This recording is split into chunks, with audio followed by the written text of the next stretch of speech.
Ellis James and John Robbins podcast. XFM. Welcome one, welcome all to the second instalment of A Robbins Amongst the Pigeons. These are the collected episodes of the second half of the book, all the rest of it, with bits of Ellis. Not really giving it the big sell, am I? No. But I will. I listened to the first podcast a couple of days ago and it was great. I listened to it on the cross trainer, actually. That sort of sounds like sort of thing a middle-aged lady might say before popping down for a coffee. I think it sounds like something Patrick Bateman from American Psycho would say. Oh, yeah. Before telling you why he likes Phil Collins for an hour. Yeah, listening to himself on the cross trainer. Oh, great book. Well, I mean, in a way. Yeah, I mean, it's not a nice book. No. You know, it's if you haven't read it. It's a well-written, horrific book. Yeah, perfect way of putting it. Much like A Robbins Amongst the Pigeons. Yeah. So do enjoy it, team. Thanks very much. And also, Christmas. I meant to tell you this. The collected Robbins Amongst the Pigeons online should now be complete or almost complete, as John Hargreaves, the listener from Australia. Is he from Adelaide? Yeah, absolute sterling work. What a guy. And I asked him if there's anything we could do to repay him. And I hate to throw a curveball at you, Ellis, but he asked for a Ellis James football-based chant. Oh, right, okay. What's his name? John Hargreaves. Johnny Hargreaves. Johnny Hargreaves. That's the best. So thanks for that, John. John will tear you apart again. John will tear you apart. That also works for you as well. It does work for me. Multi-use. So you can check that out at robinsamongstthepigeons.tumblr.com. And hope you enjoy it. Thanks very much, guys. Goodbye. Ellis James and John Robbins podcast. XFM. Chapter 15. That'll be the Dayu. From birth, I have suffered with a sacralized L5 vertebrae. It's my cross, and I bear it, with what you might call heroic fortitude or quiet dignity. After one drive to Manchester in my Mini, I was left with crippling back pain and knew I would have to invest in a car that was up to the task. On the advice of my stepfather, I perused the range of second-hand cars at Holders of Kongsbury. As soon as I walked in, greeted by resident twin receptionists, Jenny and Diane, I knew this place was a cut above the rest. Founded in 1985, Holders was a pivotal part in Seat's rebranding as part of the Volkswagen Group. Ironically, it was my lumber region's inability to pivot that led me to them. Browsing the forecourt, I tried various Seats. I was impressed. Car seat technology had moved on eons since the Mini Metro, and I was lost in a world of lumbar support, height adjustment, and full horizontal recline. Exiting a particularly tempting Seat Leon, I spotted a neat-looking little hatchback. "What's that, Alan?" I asked. My local reputation having secured Alan Holder himself as my guide for the day. "Oh, that's a Dayu Lanos," he said. "It's low mileage and an automatic." "Let's see what this baby can do," I replied. Within seconds of slipping into the well-maintained trim of the Dayu Lanos 1.6 SX, I was smitten. Designed by Giorgetto Guigerio, yes, that Giorgetto Guigerio, it had the sleek design one would expect from an Automotive Hall of Fame inductee and Car Designer of the Century award winner. By the time the Lanos debuted in 1996, Guigerio had already proven his status with the iconoclastic designs of the Hyundai Sonata, Fiat Cinquecento, and Beretta CX-4 Storm submachine gun. The CX-4 was the civilian version of the Beretta MX-4 and would later become the submachine gun of choice in Canada, following its use in a 2006 Montreal shooting. Lanos-wise, however, the 1.6-litre double overhead camshaft provided the kind of power you'd usually expect from a hot hatch, but combined with the authority that a 99.4-inch wheelbase provides. It was every executive commuter's dream. "I'll take it," I purred. Good choice, Alan Holder remarked. He was right. It was compact, reliable, and the only car they had within my price range. Is that the car? Is that the Lanos? I remember that had mould on the passenger seat. Passenger seat rear. XFM. Chapter 16, My Drugs Hell. The summer of 2009 was a crazy time. I had just picked up the award for Best Debut Show at the Leicester Comedy Festival. My head was in a whirl. I knew that I was the topic of every conversation in Leicester for an evening if it was about the Best Debut Show award. One day in April, however, disaster struck. Whilst attempting to activate the handbrake in my Daewoo Lanos, I slipped a disc in my lower back. It's a story as old as time, and the only downside of the sturdy handbrake tension synonymous with later Daewoo's. It was essential I was pain-free for my birthday the following week. It was to be an intimate event. I had whittled down the 100 or so Bristol kingmakers, hangers-on and sycophants to 2 or 3 close friends and 2 of their friends whom I didn't know. At the pre-party drinks, I was suffering when one of the group suggested I use illegal drugs to ease the pain. Like Frank Zappa and the cast of Grange Hill 1985 to 87, I have long belonged to the anti-drug set. Grass, Dutchy, Benson and Hendricks, call it what you will. The fact is, hashish ruins lives. Desperate to alleviate the pain, however, I showed weakness, and the pusher pounced, no doubt eager to add another waster to his client list. Dear reader, it is with a voice full of shame that I have to admit I partook of those drugs. Yes, I dropped the dragon. I stroked the horse. I voted for Mayor Doobie Dubliani. Within minutes, I became withdrawn. I chastised myself for my run-in with Mayor Doobie Dubliani, and then immediately became fixated on the word mayor. Was it a word? Of course it was a word. It sounded similar to a term for a horse, but was spelt differently. I wrangled with this conundrum. Mayor. Mayor. Mayor. I continually repeated the word in my head. I was gone, bewitched by the curse of Rastafari. As the effects began to wane, it became clear this internal struggle with simple words had lasted almost 2 hours. My shame was complete. I had lost my basic understanding of homophones. I vowed never to enter the gutter again, and through my own inner strength, I have remained drugs-free ever since. Well, thank you, John. I remember that. I remember you calling me very upset. You said, "Hell, I've been smoking Biftus." I'm in a drugs hell, L. And I said, "Yeah, how many?" And he went, "Well, 1, because I had a bad back." And I was like, "I think it'll be fine." I have stared into the abyss, and I did not like what I saw.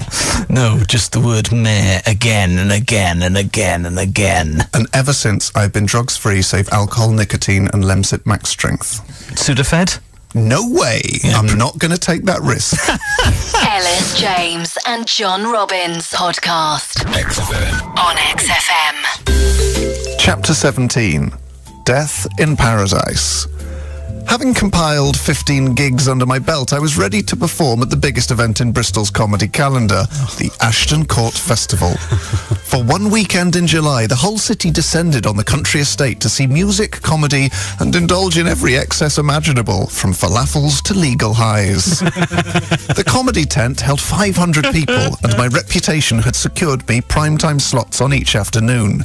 On the Friday, I joined the masses crossing the Clifton Suspension Bridge. It was quite the scene, like Night of the Living Dead, but with trolleys of Red Stripe and Strongbow. At 3:50 p.m, I stepped out onto the stage and began my polished 10-minute set. I had never experienced the sound of 0.005 million people laughing before, and my God, it felt good.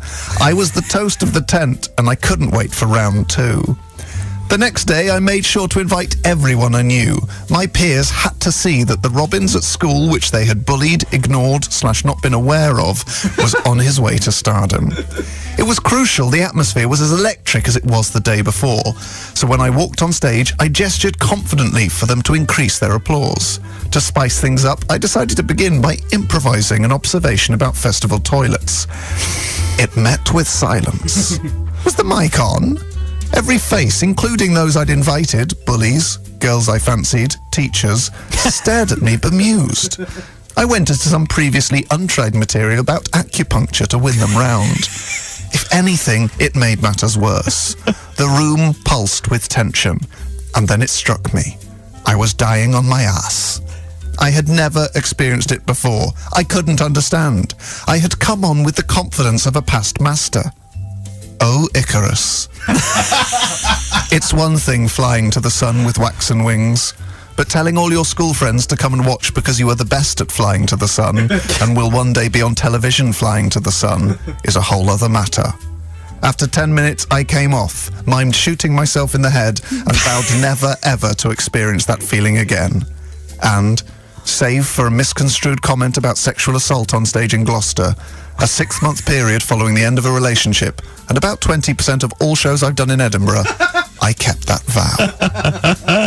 Oh, John, I remember that. You do remember What that? I like about that is that basically John did a little sort of "come on" sign, that of a small version of what Liam Gallagher used to do at gigs to get applause. But in Bristol comedy folklore, that has now become "come on, Yeah. I'm John Robin." Walked on stage, it was the classic palms face down in front of you, Yeah. and then fingers coming up. Come like on. David Brent, like, Oh, you're yeah. in for a treat. And in Bristol now, that has become a legend. Yeah, the folklore of Robbins is death.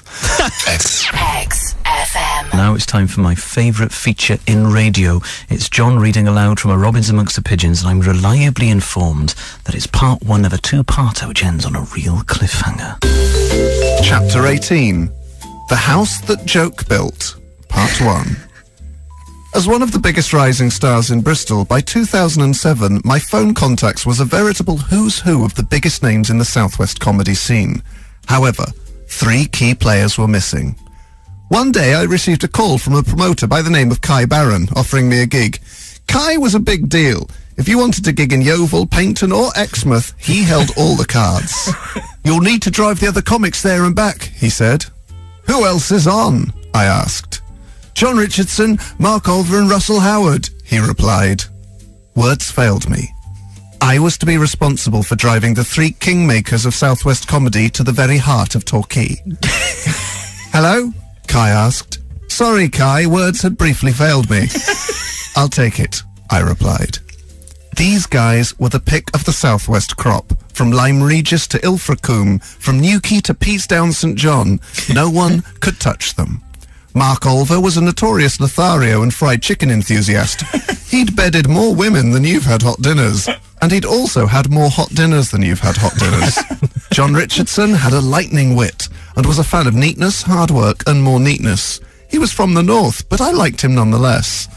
Russell Howard was hot property.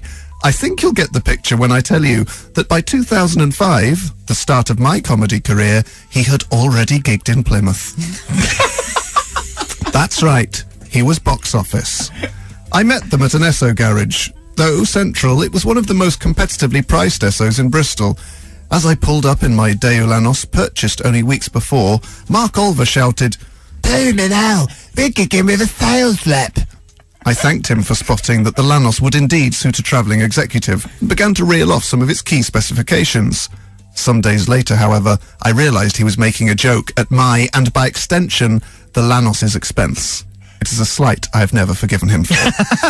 The drive was textbook, M5, A380, then A3022, and on the way back, the reverse. That and my commanding performance at the gig secured me not only their trust, but an offer that would forever change the course of my fledgling career. Wow, John. I mean, I don't think I can wait another week. Will you whisper what the resolve is during this next track? Ellis, are those hooks I see below you? Are they tenterhooks? You'll have to remain on those tenterhooks for the next week of your life. FM. Ellis James and John Robbins podcast. To put us out of our misery, here's John reading aloud from A Robins Amongst the Pigeons. The drive back from Torquay was a memorable one.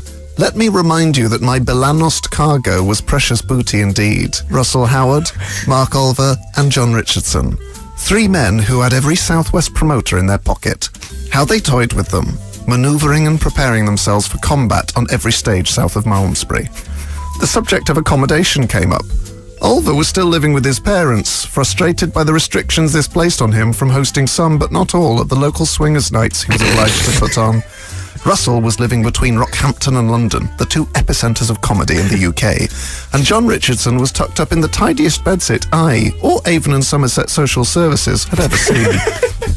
They suggested getting a place for the three of them to share. "I'd be up for that!"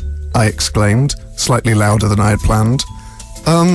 Russell hesitated, clearly blindsided by the prospect of adding one of Bristol's leading lights to the tenancy. "How about the three of us look at some places and let you know?" Oliver added. He was right.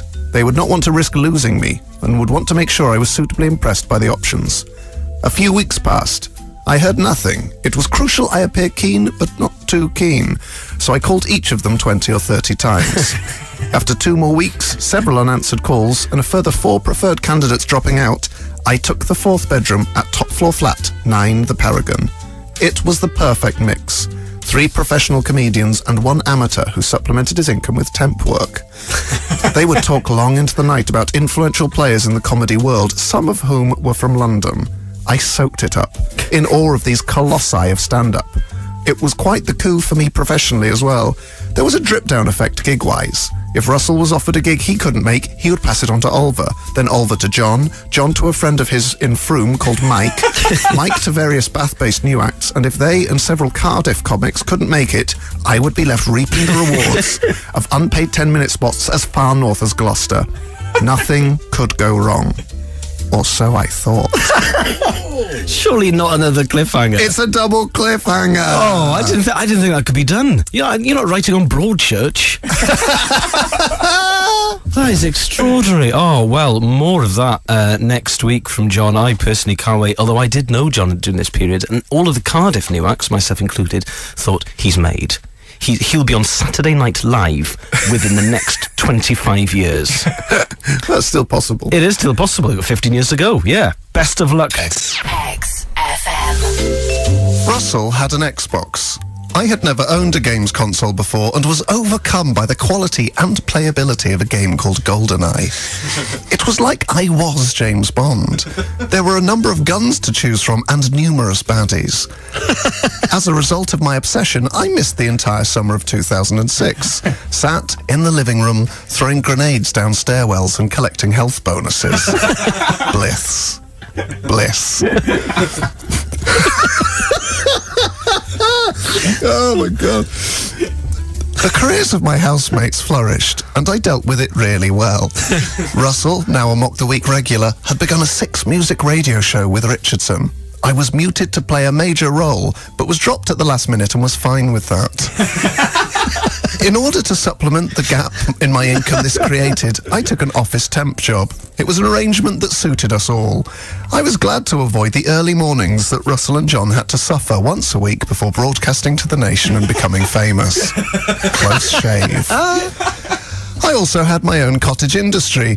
Ever absent-minded, Russell would often drop, leave, or place small quantities of loose change in the communal hallway, down the back of the sofa, or in a drawer in his bedside table. Knowing John Richardson would openly weep at the sight of mess, I swallowed my pride and cleaned up any amounts above 20 pence and below £40. I never sought thanks for this selfless chore. It was the right thing to do. Richardson was quite the chef, and one slow-roasted lamb was to be my downfall. The rosemary infusion demanded a chilled Sauvignon Blanc, and I couldn't resist. 2 years of sobriety ended there, and I'm suspicious this was Richardson's plan all along. As I renewed my indulgence in the delights of Dionysus, heads turned. Suddenly, I was the main attraction in Bristol's new legendary comedy flat. Parties, impressions, skits, some clothed, some semi-nude, became my magnum opus, and booze was my Boswell.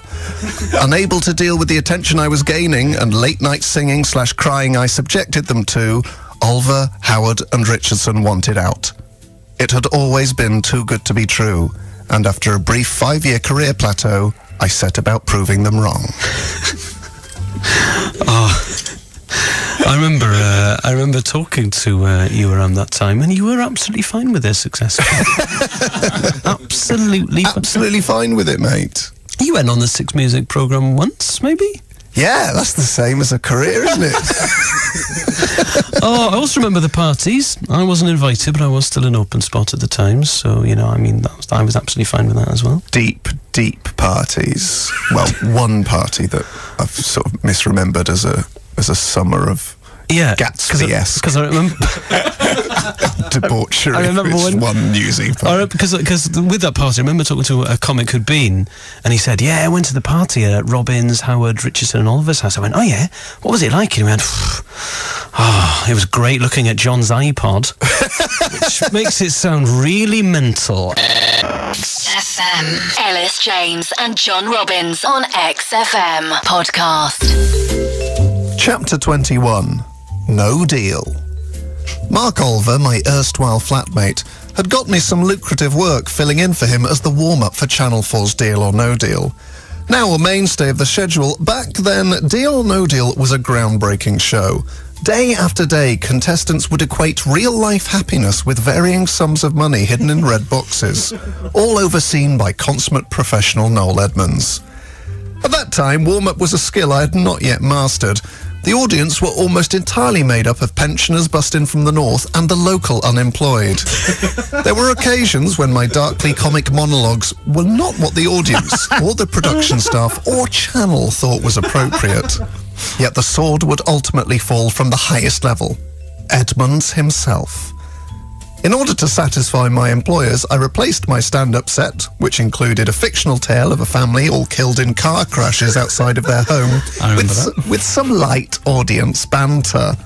I would begin thus. For those of you who haven't seen the show before, we have 22 identical boxes, and in one of them is Noel Edmonds. The result guaranteed laughs from the over 70s. What I had forgotten was that Noel Edmonds was a TV prankster of the old school. By old school, I don't mean he would abuse his position to commit acts later deemed harassment or molestation in court. No way! Noel's record is as clean as a whistle, save from the death of a contestant on the Late Late Breakfast Show in 1986. What I mean is, he loved nothing more than to lurk around the studio, creeping up on people to give them an amusing, non-sexual fright. One day, I was the victim. After delivering my punchline, Noel appeared from under the seating, pivoted on his trademark Cuban heels, and said, "Watch it," before relieving me of my duties. I'd forgotten that Edmonds was painfully sensitive about his height, a paranoia that neither Cuban heel nor orthopedic lifts could assuage. A year later, I returned, but was sent home for being too hungover/still drunk. I'm not proud of being sacked by Deal or No Deal twice, but without that experience, I wouldn't be the 9th best warm-up artist to emerge from Bath and North East Somerset. Oh, John, I did warm-up on Deal or No Deal after you did, and I remember talking to the floor manager, and I said, "Oh, my friend John used to do this," and he went, "Yeah."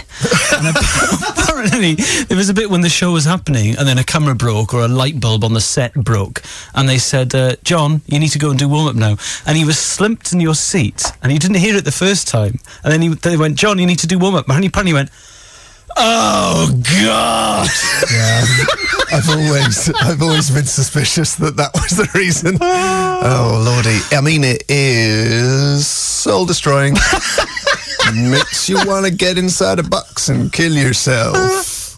I mean, I did warm up on Deal or No Deal, and it's a very odd, because nobody pays tax. They're either students, unemployed, or pensioners. Yeah. There's a very, very odd mix of people, all minibused in from Liverpool, and one woman had seen over 1,000 shows. Oh yeah, there are people who've been to pretty much every one. That said, Edmonds, phenomenal host, consummate professional. I probably did warm up for about 20 or 30 shows. I saw him trip over his words twice. Yeah, and he looks great for his age. It's essentially all done live. A tight shirt, and yet he's in his 60s. They don't make him like Edmonds anymore. XFM. Chapter 22. London Calling. Summer 2012 was a time of crisis. It was all well and good being labelled, quote, King of the Southwest by Venue magazine, now defunct. But the limitations of a Bristol-based career were taking their toll. As that god-awful Clash song says, London Calling. It's not good off. Though it also goes on to say, the ice age is coming, sun zooming in. You can't have it both ways. Either it's an ice age or the increasing proximity to the sun would cause rising temperatures. Make your mind up, guys. My peer, Ellis James, had made the move to London a year earlier. I have to admit, our weekly chats were tinged with envy. Ellis would recount meetings with top-level comedians, agents, and a shadowy industry kingmaker by the name of Gareth Gwynn. This Machiavellian figure would dole out TV and radio opportunities as freely as the cruel punishments he exacted for disloyalty. Legend has it his door knocker is actually Adam Hill's foot, removed with an electric carving knife as revenge for cancelling an appearance on the news quiz last minute. Things came to a head when I received a call from the producer of a TV panel show I was due to appear on the following day. "Hello," I said. "I can't wait for tomorrow. My mum has told her yoga group to set their digiboxes." There's been a problem," she replied ominously. "We've had a meeting and decided we need to replace you with someone who has a better backstory." "Oh, who have you replaced me with?" I asked, heartbroken. "We've replaced you with Amy Childs from The Only Way is Essex." As I hung up the phone, I wept. I wept for the years spent mining my life for material. I wept for the relationships lost to stand-up. I wept for the thousands of lonely miles driven, for the weddings I'd missed, for the birthday parties, and once a Captain Beefheart tribute band I'd really wanted to see. All wasted because I'd never considered the financial potential in putting glitter on women's areas. As I dried my tears, I hardened my resolve. I would leave Bristol. I would swap Torquay for the Tube, Malmesbury for Muggings, and I would one day be on a TV panel show. 3 years later, and that project is still ongoing.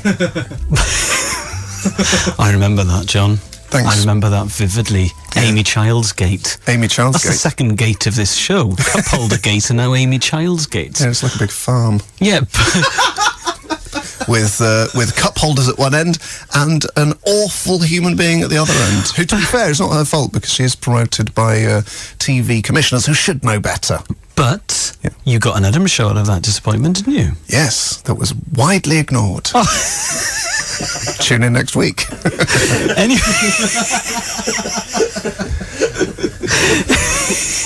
Anyway, we'll be discussing John's failing career at the same time next week. Look out for the next instalment of A Robbins Amongst the Pigeons. XFM. Ellis James and John Robbins on XFM podcast. Chapter 23. The Man with the Childs in His Eyes. Following the humiliation of being replaced by Amy Childs on a television panel show, I made it my goal to turn tragedy into triumph. I would make this story the basis of my next Edinburgh show. So I set about writing a blistering routine concerning the experience. I would berate the comedy industry for placing its faith in fame, and Childs herself for the damage vajazzling had done to women's self-esteem. It was about time there was a genuine feminist voice at the Edinburgh Fringe. And if female comedians were too busy blabbering onto each other about clothes, I'd have to take up the challenge. This would be my 4th consecutive solo show. In previous years, I'd performed in relatively unknown venues with no PR or strategy at all. As a canny ploy, I'd also made sure any agents or production companies handling me were genuinely incompetent. This way, I would maintain my integrity and avoid becoming one of the sellouts performing in rooms that didn't leak water through the ceiling. The one flaw in this plan is that I was invisible to the comedy industry at large, and this had a crushing effect on my self-esteem. This year would be different. My room was still hard to find, and I had no promoter or agent to speak of, but I had an ace up my sleeve. 3 A2 posters. I'd never had any posters outside of my venue before and knew this would bolster sales. I scoured the city, awaiting the moment I would turn the corner to see hordes of people surrounding my visage. I'd play it cool. "Oh, fancy putting a face to a name? Or should I say, a name to a face?" I'd probably say. As it turned out, not many people can congregate behind a fruit machine or in the 2-foot gap between a wall and a skip. Such was the positioning of my first two posters. The third was visible, but had been vandalised with a stick-on penis. I had one last roll of the dice. Ellis James's big city agent had agreed to see my show, and on the penultimate night he replied to one of my trademark twice-daily texts. It was on. The show went well, and I met him in the bar afterwards. Wow, that was one of the best shows I've ever seen, his handshake seemed to say. What's your plan? His mouth added. All I want is a weekly radio show with Ellis James, and to stop claiming working tax credits and to have posters without willies on them. He paused. Let me see what I can do. Oh, you've ended on another cliffhanger. It's sort of a cliffhanger. Well, I suppose if you listen to the show, then you know how it ends. We get a radio show, which is great. Well, or do we? Or is this all in the Matrix? Oh, God. XFM. Chapter 24. A Tale of Two Cities. In September 2012, I took up residence in an affluent part of London called Maida Vale. It was well out of my price range, but one upside of your peers doing significantly better than you is spare rooms at mates' rates. However, being naive of the London property market, mates' rates were still well out of my price range. This was not the only difference between Bristol and London. In Bristol, the pub is a place you meet close friends for a number of hours. In London, the pub is a place where management consultants come to ruin everything from 5 p.m. onwards by testing just how loud their voices can go in pink shirts. London is a city that never sleeps, but only till 11:15. At which time, angry bar staff remind you that the pub is closing every 20 seconds before ejecting you at 11 p.m. sharp. Put your teeth in, Robbins! Bristol, however, had a plethora of places open till midnight and beyond, and by ingratiating myself with a network of landlords, it would often be 2 or 3 a.m. before I found myself being told to leave. In Bristol, I was never more than half an hour's walk from home. In London, due to its substantial transport network, I was never more than 3 tubes away from a night bus that would take me to within a 20-minute walk of my house. One upside, however, was a reinvigoration of my social life. Finally, there were people who invited me to parties if I asked them enough times. At one such comedian's soirée, I noticed a beautiful blonde girl making short work of a bottle of white wine. Who's that? I asked TV's Josh Widdicombe. Careful, Robbins. She'll eat you for breakfast. Walking over to her, I made my play. I hear you like eating breakfast, I said. Realising this made little sense, I added, just think of me of 2 rashers of back bacon. Do tuck in. But this made even less sense. I'm a vegan, she replied. Damn it, I thought. I swiftly changed topics. The conversation drifted to traffic policing, top 5 Queen songs, minting variants in Georgian farthings. And occasionally she'd chip in too. I was on scintillating form, and I'm proud to say that 2 years later, she has yet to leave me. What a wonderful way to meet your girlfriend, John. Oh yeah, she's obviously hammering a bottle of Sauvignon Blanc, and I thought, hello! Lovely stuff. Finally, someone who can keep pace with Robbins. True about the Bristol pub scene. I still love that pub, your local, was it the Hillgrove? Yes, Remember please! Do you remember when we went to the Hillgrove in the snow and I couldn't walk up the hill because it was too icy? Yes, please! Great days. And your friend Craig said, I punched someone in the snow, but I fell over and made a fool of myself. And I was like, this is great Bristol banter. I love it. Oh, I used to race back from a gig to get there before closing, stay there till 3 and then just drive home. That's an amusing lie. That's an amusing lie. That is unacceptable behaviour in the real world, but that's fine because it was an amusing lie anyway. There'll be more from a Robbins Amongst the Pigeons next week. XFM. Chapter 25. The John Robbins Show.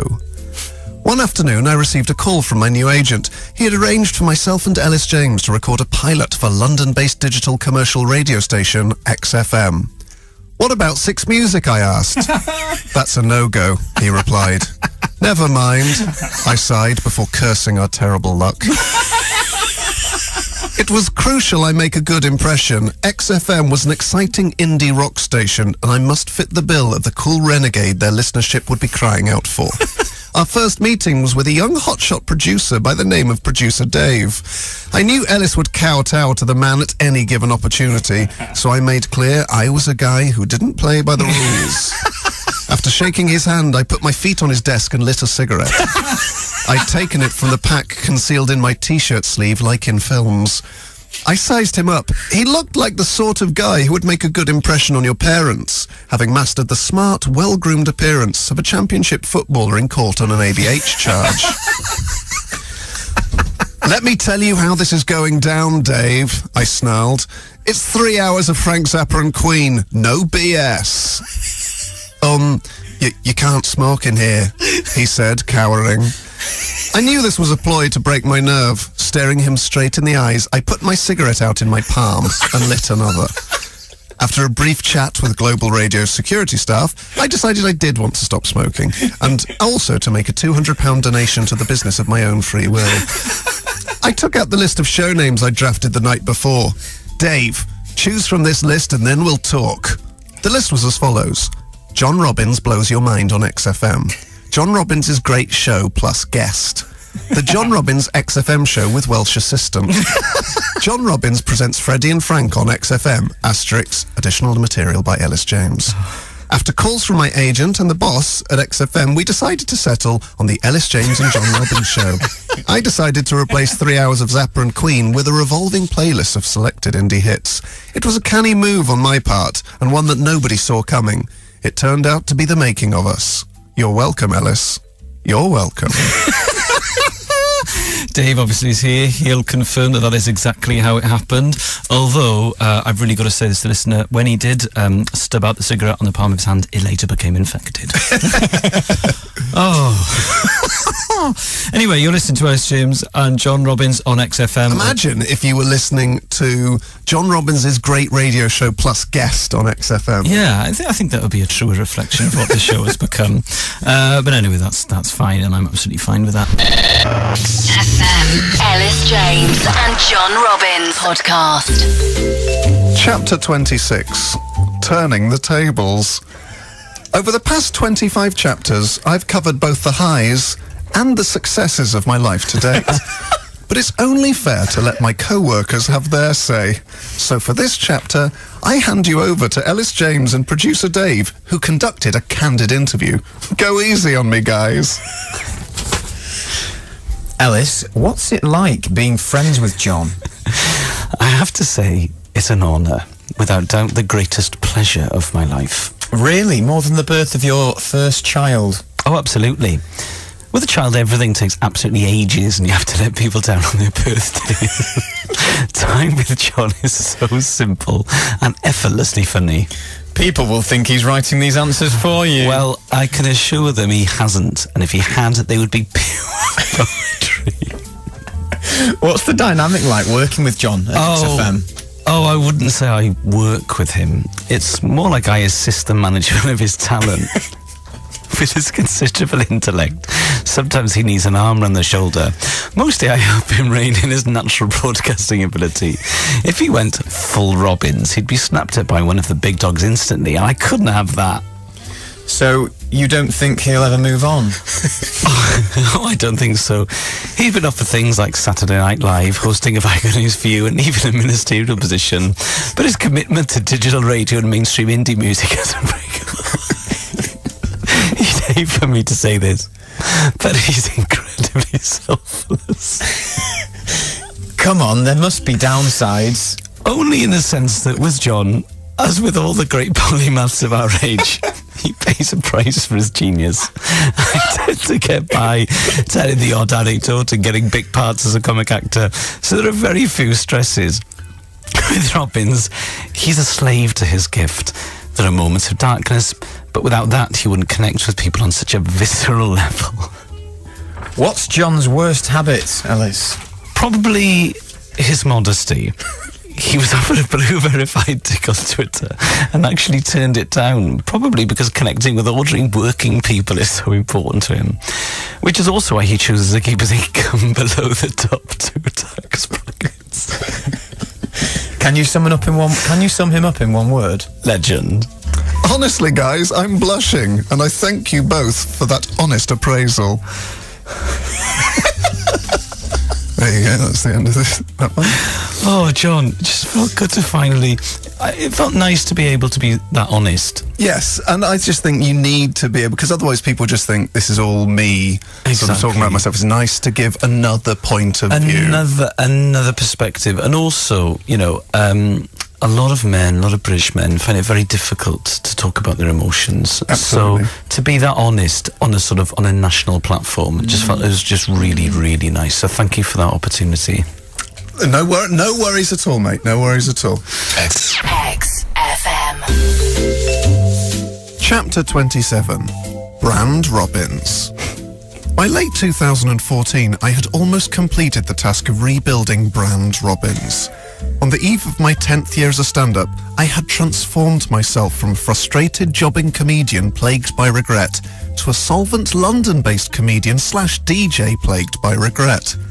I had made inroads into the competitive London stand-up circuit, managed to attract a girlfriend in the top tax bracket, and transformed Ellis James into a satisfactory assistant on my weekly XFM radio show. One dream, however, still eluded me. I had yet to support the rock band Queen. Since childhood, I'd fantasized about being in Queen, or at least knowing the address of a band member. In November 2014, I received a phone call I would never forget. One evening, my big city agent's name flashed up on my top-of-the-range iPhone 6. "Are you sitting down?" he said, mysteriously. "Yes, I'm in the Lewis Weatherspoons." "Is someone with you?" he probed. "No," I answered. "It's a Monday night." "I know." Bless. Anyway, how do you fancy supporting Queen for a live gig they're performing on New Year's Eve? "What's the money?" I replied. "Last year I did New Year's Eve and it was f***ing piss take. The money was and the f***ing barman refused to serve me after I came off. Honestly, here's a bottle of Captain f***ing Morgan's too much to ask if I'd ripped the f***ing out of the gig. I know You tell him John Robbins doesn't get out of bed for... Hang on. What did you say?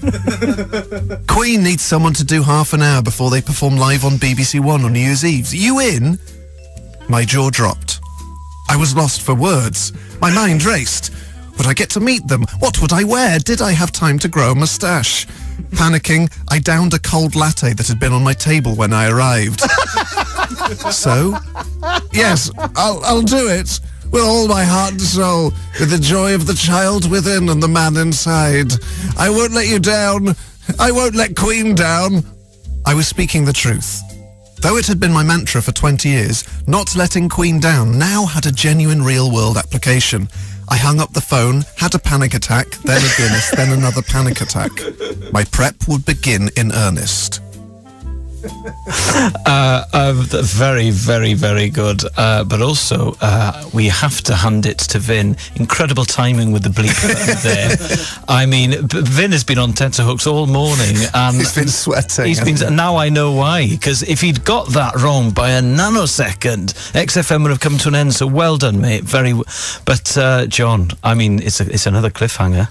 You're getting pretty good at these. Obviously, podcast devotees will know how it went. But if you missed that particular show, tune in next week for the next chapter of Robbins Amongst the Pigeons. XFM. Ellis James and John Robbins on XFM podcast. Chapter 28. Under Pressure. In early December, I received official confirmation that I was to perform for 20 minutes in support of rock band Queen. The New Year's Eve broadcast was a typically groundbreaking move, having already invented the music video, been the first band to play behind the Iron Curtain, and revolutionised the entertainment industry with interactive PC game Queen the Eye. I was joining a venerable list of artists who had supported them: Marillion, Status Quo, Thin Lizzy, and REO Speedwagon. So I had to be at the top of my game. I began a strict daily regime. 8 a.m, morning worship. I would lay out my coloured vinyl first chronologically and then in resale value order before saying a quick prayer to the gods of rock. 9:15, vocal warm-up. 20 AOs followed by 5 Dido Deos. Repeat 6 times. 10 a.m, brunch. Queen-themed snacks, including bananas, brackets as seen on I'm Going Slightly Mad video, Moe Chandon, brackets from the song Killer Queen, and Bohemian Raspberries, brackets raspberries. Midday, quickfire Queen quiz. I would play 5 Queen songs on shuffle and then guess the song within 5 seconds. Success rating, 100%. 2 p.m, curse Neil Hannon from the Divine Comedy for calling Queen a, quote, joke band on Channel 4's Music of the Millennium show. 6 p.m, watch the Days of Our Lives documentary. 7 p.m, brief cry. 8 p.m, watch the Great Pretender documentary. 10 p.m, official Queen-branded vodka and another brief cry. The day arrived, and fearing the influx of Queen fans would bring London transport to its feet, I set off early for Westminster City Hall. It was right to be cautious. The train from Lewisham was delayed by 4 minutes, and I arrived at the venue with only 6 hours to spare. As I saw the stage, it hit me. The world-famous Queen crest, based on all 4 band members' star signs. Leo ×2, Cancer, Virgo. There stood Roger Taylor's drums, Brian's trademark red special guitar, and a toy badger. And in front of this collection of drums, guitar and badger, I would introduce half of the greatest band of all time, plus Adam Lambert. I had a toilet, panic attack, a banana for energy, and then 4 further toilets. All the while, a large digital clock counted down to the moment of destiny.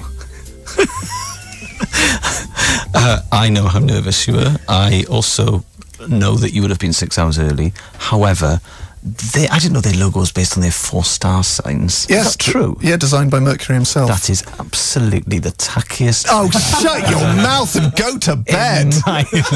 2 lions standing astride a massive queue with a crab on top. That is... With a phoenix to represent rebirth. And then 2 fairies, the Virgos. They were so uncool. They were so cool.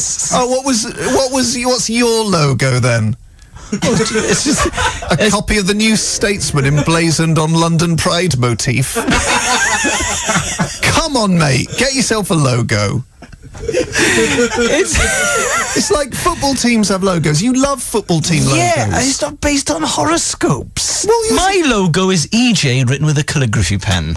Yeah, but your football team's logo is a swan because it's Swansea. Swansea's got nothing to do with swans. Yes, it does. No, it doesn't. There are swans there. There are swans everywhere. You might as well call them Air FC.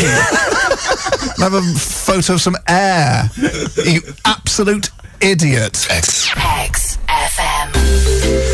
Chapter 29. Curry. Should these memoirs ever be turned into a critically acclaimed film, the final scene would be thus. I leave the stage after successfully supporting the rock band Queen. The camera follows me through backstage corridors in one long take, sweat on my brow and concentration in my eyes. Sweeping past well-wishers and execs vying for my attention, I make for my dressing room. Closing the door behind me, I lean against it and the opening strains of Bohemian Rhapsody can be heard in the distance as a solitary tear falls from my eye. Is this the real life? Is this just fantasy? End credits, applause, brackets, in the cinema. I have used a small amount of poetic license here, but such is my trade. Some may and have called me poetic, and my license was granted not by the DVLA, but by the audiences who keep returning to my work, paying with their laughter, dedication, and money. In reality, I had no dressing room, just a gap between a bin and a cabinet. And my moving solitary tear was delayed whilst I sought the necessary authorisation to get a pass for the green room. It took almost 20 minutes.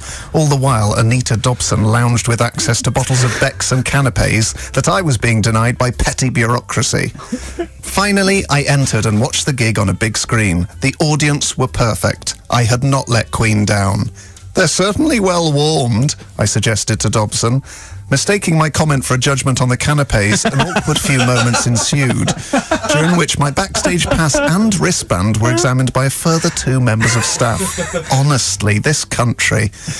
When Queen finished on stage, May and Taylor descended to the green room. I knew Brian would want an in-depth post-gig debrief before swapping mobile numbers and becoming best friends.